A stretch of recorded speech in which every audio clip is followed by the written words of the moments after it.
Hello students, good morning. कैसे हैं आप सब लोग? ये हमारा हिंदी का चैप्टर 2 है, लहासा की ओर। इसके लेखक हैं राहुल शंकरदयाल, है ना। सबसे पहले हम इनके बारे में जानते हैं। इनका जन्म 1893 में इनके ननिहाल गांव पंधा में हुआ, जो जिला आजमगढ़ उत्तर प्रदेश में आता है ना। इनका मूल नाम केदार पांडे था। इनकी शिक्षा काशी, आगरा और लाहौर में हुई। ठीक है। सन 1930 में इन्होंने श्रीलंका जाकर बौद्ध धर्म ग्रहण कर लिया और सन 1963 में इनका देहांत हो गया। राहुल जी को पाली, प्राकृत, अपभ्रंश, तिब्बती, चीनी, जापानी, रूसी सहित अनेक भाषाओं के जानकार थे, इसलिए इनको महापंडित कहा जाता था। ठीक है। राहुल जी ने एक उपन्यास, कहानी, आत्मकथा, यात्रा पर जीवनी, आलोचना, अनेक विद्याओं में साहित्य का सृजन किया। ठीक है। इन्होंने अनेक ग्रंथों का हिंदी में अनुवाद भी किया। ठीक है। आइए हम अपना ये स्टार्ट करते हैं, लासा की ओर। सबसे पहले ना हम लोग उसको थोड़ा मैप में देखते हैं, लासा कहाँ है। ये हमारा इंडिया है, देखो इंडिया है, इसकी कैपिटल सिटी न्यू दिल्ली है। ठीक है। ये नेपाल है आपका, ये भूटान है। ये जो आप लाइट येलो कलर में देख रहे हैं ना, ये आपका तिब्बत है। ठीक है। ये चाइना का इस टाइम ऑटोमोनियस रीजन है। ठीक है, मतलब मीन्स चाइना का इस पर कब्जा है। और ये इसका कैपिटल है लासा। ठीक है। तो इस पार्ट में राहुल ने अपनी पहली तिब्बत यात्रा का वर्णन किया है, जो उन्होंने सन 1929 से लेके 1930 में नेपाल के रास्ते की थी। ठीक है। हम लोग उसको पूरा डिटेल में नहीं पढ़ेंगे। ठीक है। मैं इसका सिर्फ आपको समरी बताऊंगा, आप लोग इसको डिटेल में पढ़ सकते हैं। ठीक है। समरी पढ़ने के बाद आप लोग इसके इजीली जो क्वेश्चन आंसर है सॉल्व कर पाएंगे। ठीक है। ये इसके क्वेश्चन आंसर है। मैं अगर इसकी आपको समरी बता दूं तो उसके बाद हम लोग इसके क्वेश्चन आंसर सॉल्व करेंगे। ठीक है। इस पार्ट में राहुल जी ने अपनी पहली तिब्बत यात्रा का वर्णन किया है, जो उन्होंने सन 1930 में नेपाल के रास्ते की थी। ठीक है। तो मैं आपको मैप पहले ही बता चुका हूँ, नेपाल के रास्ते की थी। ठीक है। ये आपका देखो, यहाँ से देखो, मैं आपको बताता हूँ।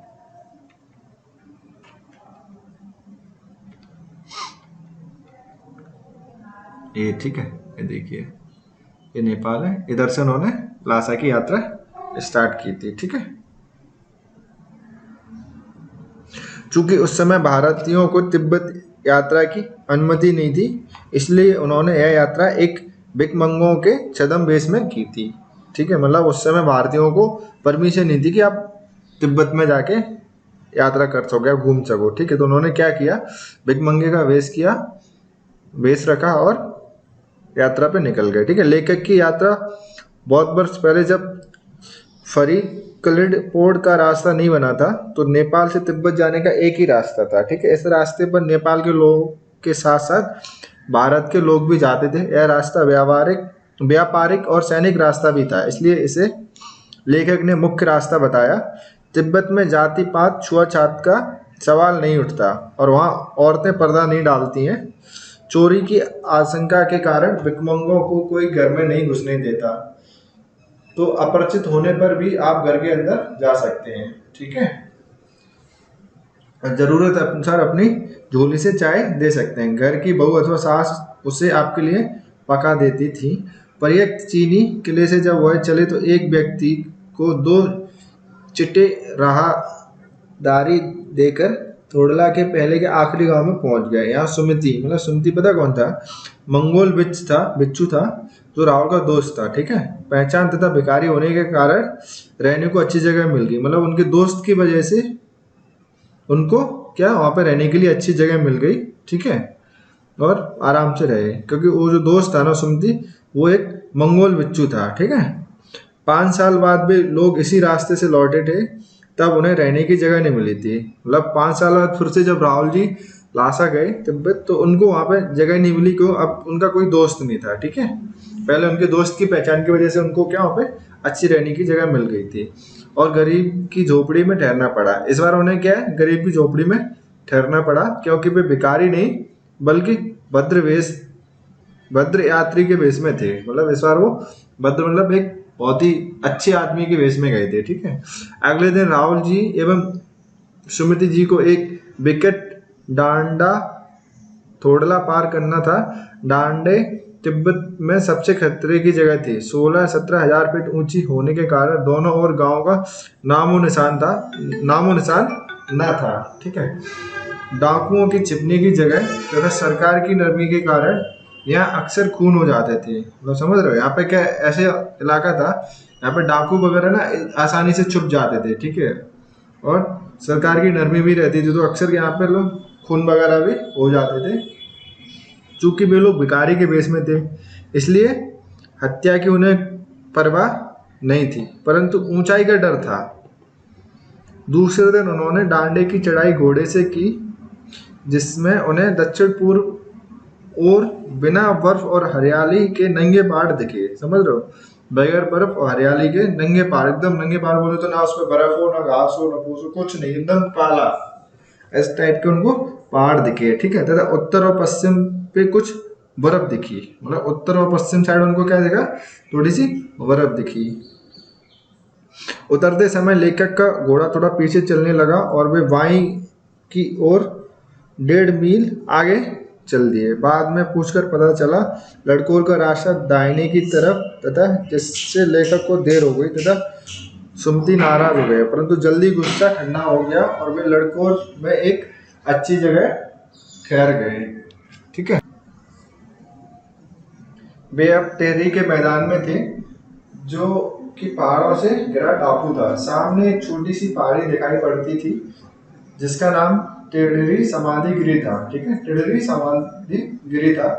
आसपास के गांव में सुमिति के बहुत परिचित थे, वे उनसे आकर जाकर मिलना चाहते थे, परंतु लेखक ने उन्हें मना कर दिया और लासा पहुंचकर पैसे देने का वादा किया। सुमिति मान गए और उन्होंने आगे बढ़ना शुरू किया।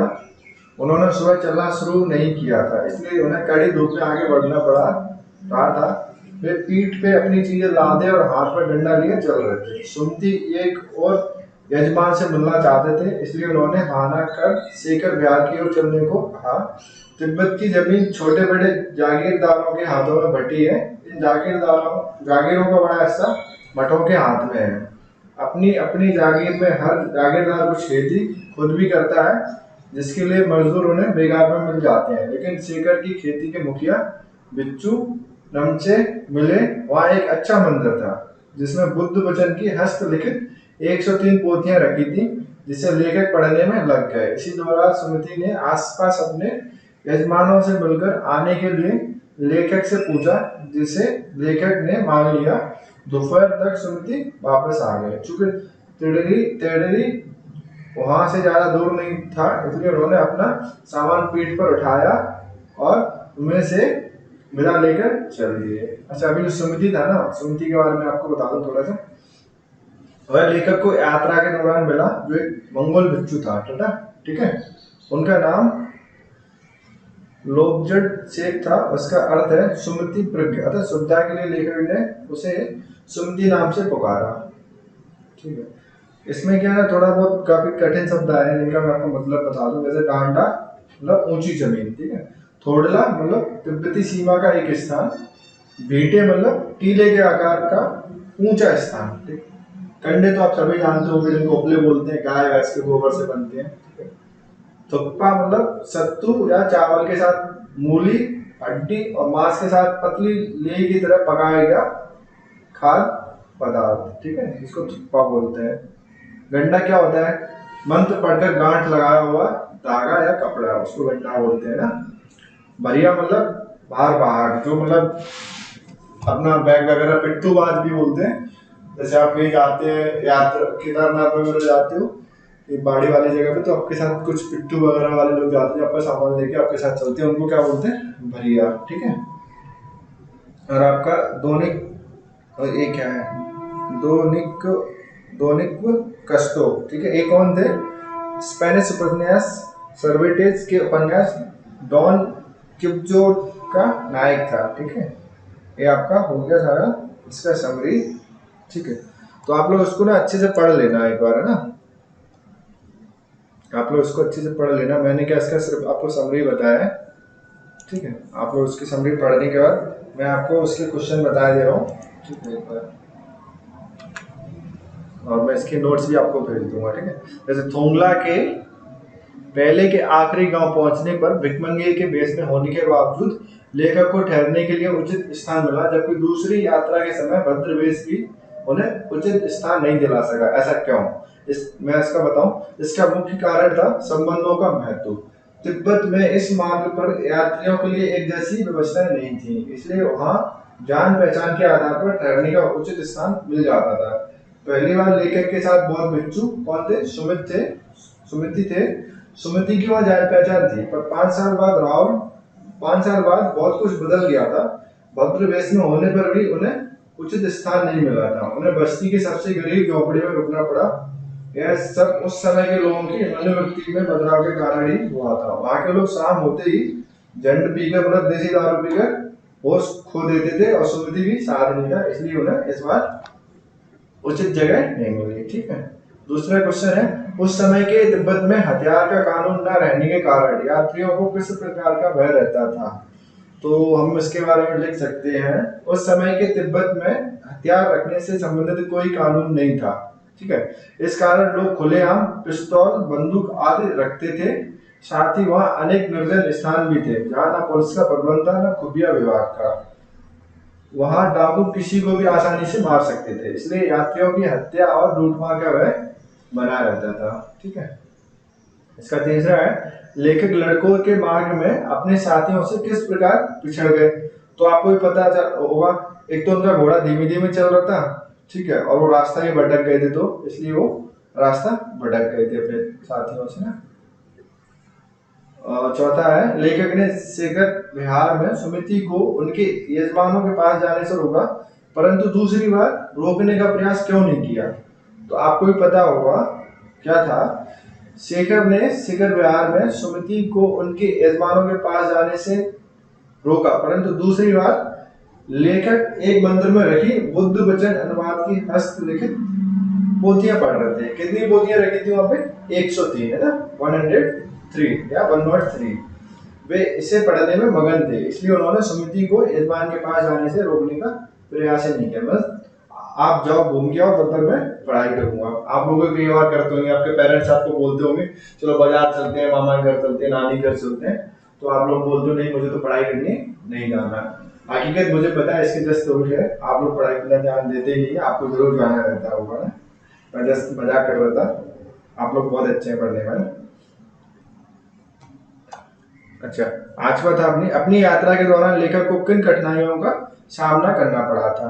तो हम इसके बारे में लिख सकते हैं, जैसे उस समय भारतीयों को तिब्बत यात्रा की अनुमति नहीं थी, ठीक है, इसलिए उन्हें भिकमंगे के रूप में यात्रा करनी पड़ती थी। चोरों की या चोरी की डर से भिकमंगों को वहां के लोग घर में नहीं घुसने देते थे, ठीक है, इसलिए वहां पर रहने के लिए अच्छी सी व्यवस्था नहीं हो पाती थी, या होती थी ना, काफी कठिनाई से कोई रहने के लिए जगह मिलती थी। ठीक है। हांडा और टोडला जैसी खतरनाक जगहों को पार करना पड़ता था, क्योंकि बहुत ऊंची थी, है ना। लड़कों का रास्ता तय करते समय रास्ता भटक जाने के कारण वे अपने साथियों से बिछड़ गए थे, ठीक है। तो ये सारी उनको क्या समस्याएं या कठिनाइयों का सामना करना पड़ा था, ठीक है। अच्छा, जब राहुल जी वहां पर घूम के आए तो उन्होंने ये क्या है, लासागुड़े की यात्रा वृत्तांत है, ठीक है। तो उस समय क्या मतलब प्रस्तुत यात्रा वृत्तांत के आधार पर बताइए कि उस समय का तिब्बती समाज कैसा था। तो हम इस पाठ के आधार पर समझ सकते हैं, उस समय तिब्बती समाज में छुआछूत, जाति पाति आदि कुप्रथाएं नहीं थी। मतलब समझ रहे हो, मतलब वहां पे छुआछूत, जाति पाति वगैरह ऐसा कुछ नहीं था, और औरतें पर्दा भी नहीं करती थी। मतलब कोई अपरिचित व्यक्ति भी किसी घर में अंदर तक जा सकता था, परंतु भिकमंगों को लोग चोरी के डर से घर में नहीं घुसने नहीं देते थे, ठीक है। अच्छा, दूसरा क्या है इसमें, मैं अब पुस्तकों के भीतर था, नीचे दिए गए विकल्प से कौन सा इस वाक्य का अर्थ बताता है? तो आप देख सकते हैं इसमें, देखो कौन कौन से लिखे हैं। लेखक पुस्तकें पढ़ने में रम था, लेखक पुस्तकों की सेल्फी बीते चला गया, लेखक के चारों ओर पुस्तकें ही थी, पुस्तक में लेखक का परिचय और चित्र छपा था। मतलब मैं अब तो पुस्तक के भीतर था, मतलब लेखक पुस्तकें पढ़ने में रम गया, मतलब बहुत अच्छे से पढ़ने में लगा था। और क्या इसमें रचना और अभिव्यक्ति के आधार पर आप इसमें पढ़ सकते हैं। लिख सकते हैं, जैसे सुमिति के यजमान और अन्य परिचित लोग लगभग हर गांव में मिले। इस आधार पर आप सुमिति के व्यक्तित्व की किन विशेषताओं का वर्णन कर सकते हैं। तो आप बता सकते हैं सुमिति के परिचय और सम्मान का दायरा बहुत बड़ा है। वे व्यवहार कुशल तथा मिलनसार व्यक्ति थे, इसलिए उनको या उनके बहुत सारे दोस्त वगैरह रास्ते में मिले। वो एक बार तिब्बत आ जा चुके थे और वहाँ के हर गांव से पूरी तरह परिचित थे। ठीक है, तो ये क्या है, उनके व्यक्तित्व की विशेषताएं हैं। अच्छा, दूसरा एक और है, हालांकि उस वक्त मेरा वेश ऐसा नहीं था कि उन्हें कुछ भी ख्याल करना चाहिए था। इस कथन के आधार पर हमारे आचार व्यवहार के तरीके वेशभूषा के आधार पर तय होते हैं। आपकी समझ से यह उचित है अथवा अनुचित विचार व्यक्त करें। तो हम इसमें लिख सकते हैं, हम जब किसी से मिलते हैं तो सामान्यतः वेशभूषा से उसकी पहचान करते हैं। हम अच्छा पहनावा देखकर किसी को अपनाते हैं तो गंदे कपड़े देखकर उसे दुत्कारते हैं। लेकिन भिखमंगों के वेश में यात्रा कर रहा था, ठीक है, लेखक क्या कर रहा था, भिखमंगों के वेश में यात्रा कर रहा था, इसलिए उसे यह अपेक्षा नहीं थी कि शेखर बिहार का भिक्षु उसे सम्मान पूर्वक अपनाएगा। समझ रहे हो, क्योंकि शेखर बिहार का जो भिक्षु था ना, उसने इनके साथ बहुत अच्छा व्यवहार किया था, इसलिए उनको अच्छा लगा। मेरे विचार से अनुचित है। अनेक संत महात्मा और भिक्षु साधारण वस्त्र पहनते हैं किंतु वे उच्च चरित्र के इंसान होते हैं। हम वेशभूषा के आधार पर ही भले बुरे की पहचान करते हैं, परंतु अच्छी वेशभूषा में कुतिष्ठ विचारों वाले लोग भी हो सकते हैं। गरीब व्यक्ति भी चरित्र में श्रेष्ठ हो सकता है। वेशभूषा कुछ नहीं है, मतलब हमें कभी कपड़ों पे पहनावे पे नहीं जाना चाहिए कि सामने वाले ने अच्छे कपड़े पहन रखे तो वो अच्छा होगा, जरूरी नहीं है। उसके विचार अच्छे होने चाहिए, और विचार कभी भी अच्छे कपड़े पहनने से नहीं आते, अच्छे ज्ञान से आते हैं ना। अच्छा, यात्रा वृत्तांत के आधार पर तिब्बत की भौगोलिक स्थिति का शब्द चित्र प्रस्तुत करें। वहाँ की स्थिति आपके राज्य शहर से किस प्रकार भिन्न है। तो आप बता सकते हैं, हम लोग एमपी में रहते हैं, ठीक है, राजगढ़ हमारी डिस्ट्रिक्ट है। और जैसे तिब्बत के बारे में आप बोल सकते हैं, तिब्बत एक पहाड़ी प्रदेश है जिस कारण यहाँ बर्फ पड़ती है। इसकी सीमा हिमालय पर्वत से शुरू होती है, ठीक है। पहाड़ी के ऊपर से समुद्र की गहराई लगभग 17 से 18,000 फीट है, मतलब बहुत ऊंची हाइट है इसकी समुद्र तल से। और पूरब से पश्चिम की ओर हिमालय के हजारों श्वेत शिखर दिखते हैं, मतलब समझ, वहां से पूरा जो हिमालय है ना, उसका पूरा बर्फ के पहाड़ी दिखते हैं। बीटे की ओर देखने वाले पहाड़ों पर ना तो बर्फ की सफेदी थी, ना ही किसी तरह की हरियाली, है ना, मतलब उत्तर की तरफ पत्थरों का ढेर था, है ना। तो आप अपने बता सकते हैं, एमपी के बारे में बताएंगे, ठीक है। और अपना जो शहर है राजगढ़ ब्यावरा, इसके बारे में भी आप लिखेंगे, ठीक है। और क्या, यात्रा वृत्तांत गद्य साहित्य की एक विधा है। आपकी इस पाठ्य पुस्तक में कौन कौन सी विधाएं हैं, प्रस्तुत विधा उनमें से किस मायने से अलग है। तो आपको क्या पढ़ना पड़ेगा पहले पूरा, ठीक है।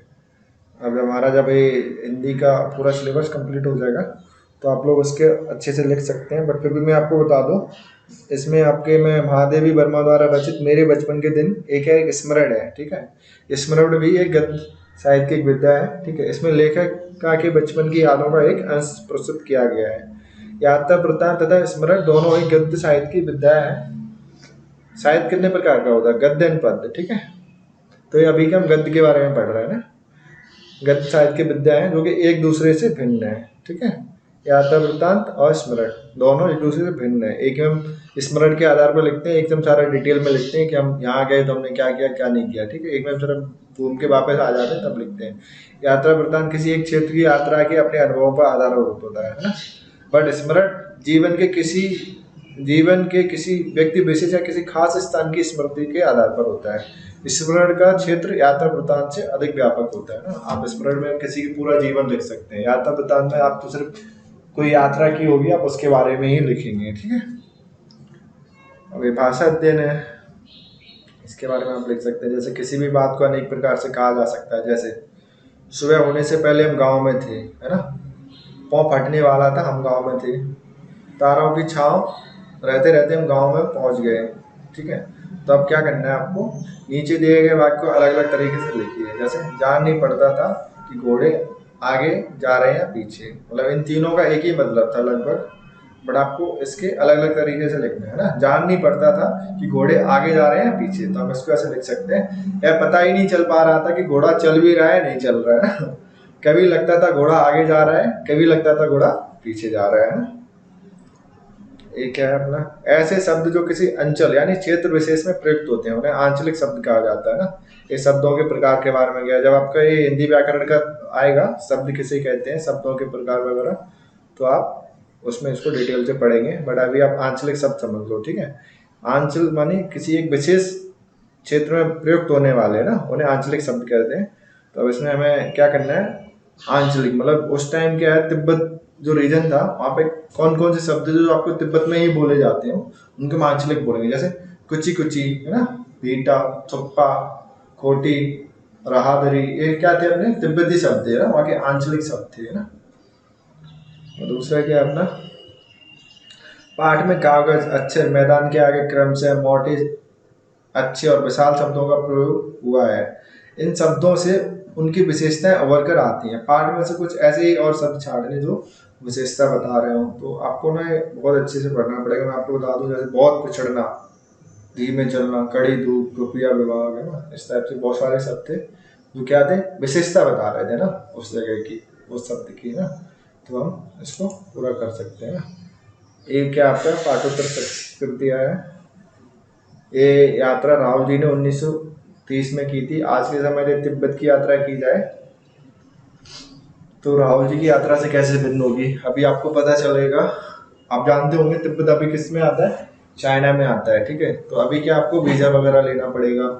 आप पहले एक रास्ता था, अभी और भी रास्ते आ गए हैं जहाँ से आप जा सकते हैं। आप भूटान से जा सकते हैं। आप क्या नाम है, उत्तरांचल जो है ना, उत्तराखंड नहीं, आपका क्या है पूर्वोत्तर में, जिसको पहले नेपाल बोलते थे हम लोग, आसाम के आगे से होके जा सकते हैं, ठीक है। और आपका नहीं, एक और है, मैं आपको बताऊँ, देखना क्या बोलते हैं उसको, वो क्या नाम है उसका, अरुणाचल प्रदेश से होके भी जा सकते हैं, ठीक है। क्या आपके किसी परिचित को घुमक्कड़ी या वरी का शौक है, उसके शौक का उसकी पढ़ाई, काम आदि पर क्या प्रभाव पड़ता होगा, लिख सकते हैं। सिंपल सी बात है, आपके घर में कोई है जिसको घुमक्कड़ी या वरी, जिसको घूमने का बहुत शौक होता है, उसको क्या बोलते हैं, घुमक्कड़ी या वरी, ठीक है। तो क्या होता है, वो घर पे नहीं रुकता होगा, उसकी पढ़ाई वगैरह टाइम पे नहीं हो पाती होगी, उसको कोई काम दिया करने के लिए बट वो नहीं करता होगा, वो क्यों, क्योंकि वो घूमने क्या हुआ है ना, उसकी दिनचर्या पे सबसे ज़्यादा असर पड़ता होगा ना। बट क्या उसको नॉलेज काफ़ी ज़्यादा होगा, क्योंकि जब कभी किसी जगह पे घूमने जाते हैं और वहाँ जाके उस चीज़ के बारे में जानते हैं तो वो बहुत अच्छे से हमें याद रहती है। अगर हम घर पे बैठ के उस जगह के बारे में पढ़ेंगे तो हमें इतने अच्छे से वो चीज़ समझ में नहीं आएगी, नहीं हमें याद रहेगी, ठीक है। तो ये उसके लिए एडवांटेज हो गया, ठीक है। आप इसको पढ़ सकते हो। आप अगर गद्यांश दिया गया है, इसके इधर आपको प्रश्न देने हैं। जैसे कौन सी आपदा को आप सुनामी कहा जाता है, दुख जीवन को मांझता है, उसे आगे बढ़ने का हुनर सिखाता है ना। मैगी, मेघना और आरूढ़ ने सुनामी जैसी आपदा का सामना किस प्रकार किया, दृढ़ निश्चय महत्व के लिए किन शब्दों का प्रयोग हुआ है। तो आप इसको क्या पढ़ेंगे एक बार, है ना, बहुत अच्छे से। आप एक छोटा सा गद्यांश है, ठीक है। ये पूरा एक पैराग्राफ अच्छे से पढ़ेंगे, जैसे मैं इसको यहाँ पे पढ़े दे रहा हूँ। आम दिनों में समुद्र किनारे के इलाके बेहद खूबसूरत लगते हैं। समुद्र लाखों लोगों को भोजन देते हैं और लाखों उनसे जुड़े दूसरे कारोबारों में लगे हैं। दिसंबर 2004 को सुनामी या समुद्री भूकंप से उठने वाली तूफानी लहरों के प्रकोप ने एक बार फिर साबित कर दिया कि कुदरत की यह देन सबसे बड़े विनाश का कारण भी बन सकती है, ठीक है। प्रकृति कब अपने ही ताने बाने को उलट कर रख देती है कहना मुश्किल है। हम उसके बदले मिजाज को उसका कोप कह लें या कुछ और, मगर यह अबूझ पहेली अक्सर हमारे विश्वास के चीथड़े कर देती है और हमें यह एहसास करा जाती है कि हम एक कदम आगे नहीं 4 कदम पीछे हैं। एशिया के एक बड़े हिस्से में आने वाले उस भूकंप ने कई द्वीपों को इधर उधर खिसकाकर एशिया का नक्शा ही बदल दिया। कौन सा, जो 2004 में सुनामी आई थी उसकी वजह से ना। भूकंप ने पहले भी अपनी दी हुई कई अद्भुत चीजें इंसान से वापस ली हैं, जिसकी कसक अभी तक है, ठीक है। तो आप बता सकते हो कौन कौन सी चीजें भूकंप की वजह से गई हैं, ठीक है। अब नक्शा पे थोड़ा सा ध्यान देना, आपको कुछ समझ में आएगा ना। दुख जीवन को मांझता है, उसे आगे बढ़ने का हुनर सिखाता है। वह हमारे जीवन में गिरड लाता है ताकि हम पूरे प्रकाश की अहमता को जान सकें और रोशनी बचाए रखने के लिए जतन करें। इस जतन से सभ्यता और संस्कृति का निर्माण होता है। सुनामी के कारण दक्षिण भारत और विश्व के अनेक देशों में जो पीड़ा हम देख रहे हैं उसे निराशा के चश्मे से न देखें। ऐसे समय में भी मेघना, अरुण और मैगी जैसे बच्चे हमारे जीवन में जोश, उत्साह और शक्ति भर देते हैं। एक या 13 वर्षीय मेघना और अरुण 2 दिन अकेले खारे समुद्र में तैरते हुए जीव जंतुओं से मुकाबला करते हुए किनारे आ लगे।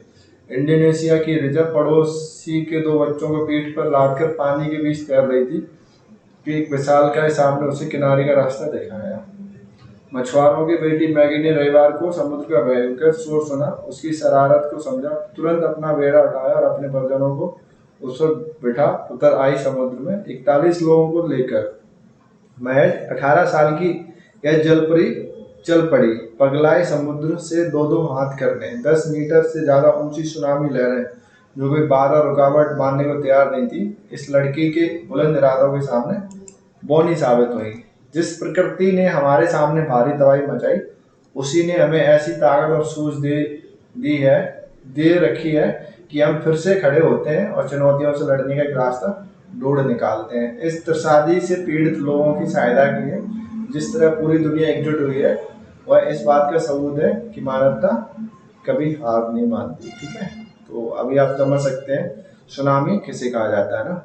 जब भी समुद्र में भूकंप आता है तो उसके बाद क्या समुद्र में पानी की बहुत ऊंची मतलब 10 से लेके मतलब 5, 2, 3, 10, 15, 30 फुट ऊंची लहरें उठती हैं। ठीक है, और लहरें उठती हैं, वो क्या होता है, समुद्र के जो तट रहते हैं देशों के, वहाँ पानी इतना ज़्यादा जोर से आता है, इतनी स्पीड से ऊंची लहरों में आता है, बहुत ज़्यादा नुकसान होता है ना। दुख जीवन को मांझता है, उसे आगे बढ़ने का हुनर सिखाता है। तो आप इसके बारे में बता सकते हैं। ठीक है, मैगी, मेघना, अरुण ने सुनामी जैसी आपदाओं का सामना किस प्रकार किया, तो आप देख सकते हैं तीनों चारों लोगों के बारे में दिया हुआ है ना, आप इसको लिख सकते हैं ना। ठीक है, वैसे इतना कोई ज़्यादा ज़रूरी नहीं, बट आपको पता होना चाहिए कि गद्यांश को पढ़ने के बाद उसके आंसर कैसे देने होते हैं। ठीक है, क्योंकि आपके एग्जाम में आएगा। ठीक है, ये ऑलरेडी हम लोग डिस्कस कर चुके हैं। संपदा, जैसे डांडा को क्या बोलते हैं, ऊंची जमीन। थोड़ला को क्या बोलते हैं, तिब्बती सीमा का एक स्थान होता है। ठीक है, भीटे मतलब टीले के आकार का ऊंचा स्थान। कंडे मतलब गाय भैंस के गोबर से बने अपने जो ईंधन के काम आते हैं। सत्तू मतलब भुने हुए अन्न, जैसे जौ का सत्तू, चना का सत्तू का आटा है ना। थुक्पा मतलब सत्तू या चावल के साथ मूली, हड्डी और मांस के साथ पतली लेई की तरह पकाया गया खाद्य पदार्थ, तिब्बत में खाया जाता हुआ। गांडा मतलब मंत्र पढ़कर गांठ लगाया हुआ धागा या कपड़ा। चिरी मतलब फाड़ी हुई। बढ़िया मतलब बार बार सुनती, आपको पता ही है, दोस्त है उनका। ठीक है, ये ऑलरेडी हम उसको डिस्कस कर चुके हैं। सो थैंक यू बच्चों। ठीक है, ये आपका सेकंड चैप्टर कंप्लीट हो गया हिंदी का। इसके मैं आपको सारे क्वेश्चन आंसर आपको प्रोवाइड करा दूंगा, आप लोग उसको नोटबुक में लिख के क्वेश्चन आंसर तैयार करेंगे। तो अभी हम लोग का फर्स्ट चैप्टर और सेकंड चैप्टर कंप्लीट हो गया। फर्स्ट चैप्टर था हमारा मुंशी प्रेमचंद जी के द्वारा लिखा हुआ देववालों की कथा। ठीक है, ये राहुल शंकर के द्वारा लिखा हुआ था लासा की ओर। ठीक है, सो धन्यवाद अगेन।